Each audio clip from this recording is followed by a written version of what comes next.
In this video, I'll show you how to swap crypto in Bitget wallet.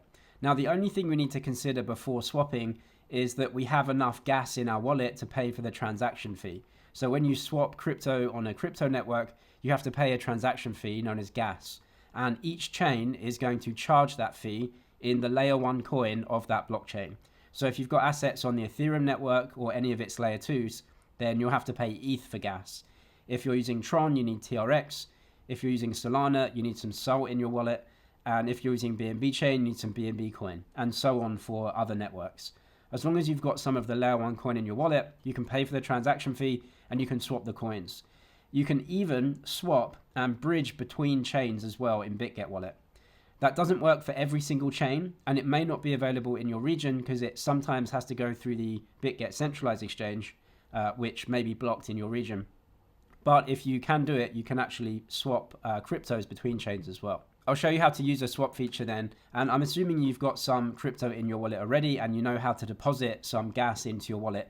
If you don't know how to do that, I'll leave a link below to the full guide for Bitget wallet on my channel, so you can just see that and how to do everything with the wallet. So you can watch that video if you need to know how to deposit crypto into your wallet.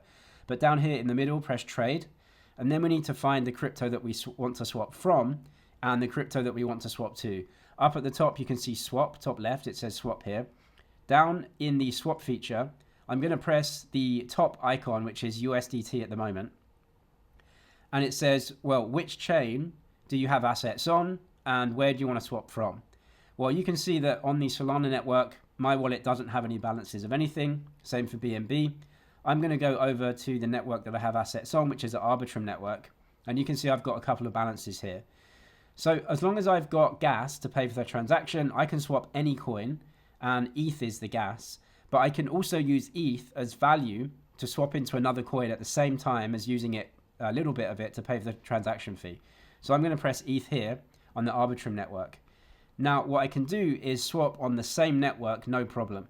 So if I want to swap into some USDT, it will allow me to do that. And then up here, I just need to tell the swap feature how much I want to actually swap.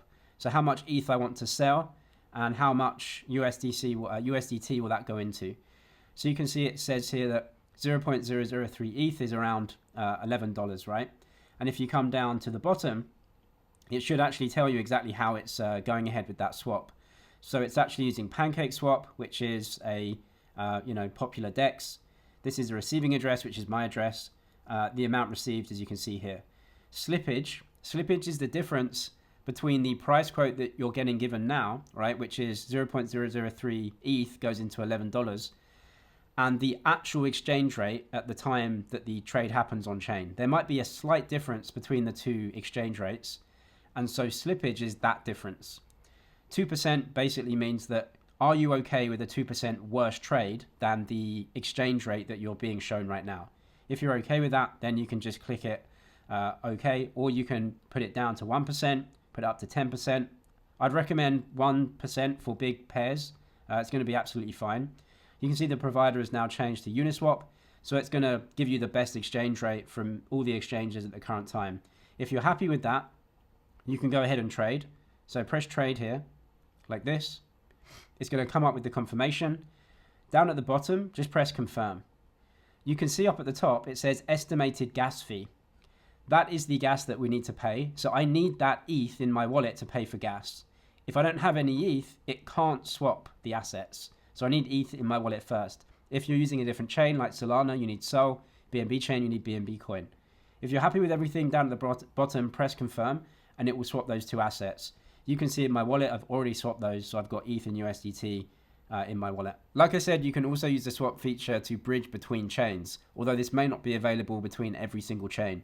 So up at the top, I've got ETH on the Arbitrum network. And then what I'm going to do is go over to a different network. So let's say Solana.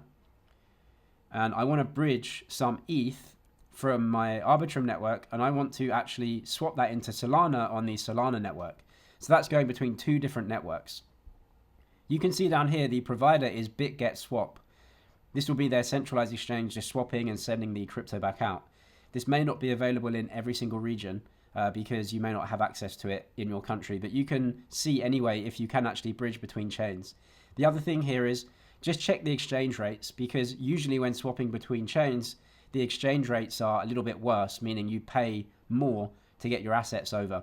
You can see that I'm spending $28 worth of ETH and getting $27.90 worth of SOL. So it's not a bad exchange rate. It's, absolutely acceptable, but just make sure you're comfortable with it before swapping. If you press trade here, you can see the confirmation. Just make sure that you confirm everything. And because I'm still on the ETH network, because I'm paying the transaction in ETH and I'm sending it from the ETH network, so I have to still pay that gas fee in ETH. I don't have to pay any gas on the Solana network until I'm using the Solana network later.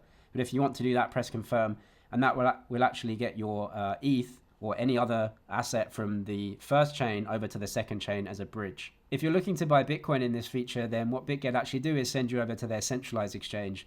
The reason being, Bitcoin isn't a smart contract chain, and so it has to be swapped on a centralized exchange. So if I want to swap some ETH into Bitcoin, it says down here the provider is Bitget Spot, and it pushes you to open a Bitget centralized exchange account, which is absolutely fine. You'll go ahead and swap on their centralized exchange, and they'll just send the Bitcoin back into your wallet if you want to do that. I'll leave a link below to a deposit and trading bonus on Bitget and some of the other exchanges I use down in the description below. If you want the full tutorial guide for the Bitget wallet, I'll leave that down in the description as well. I'm James, it's MoneyZG. Cheers for watching, and I'll see you in the next one.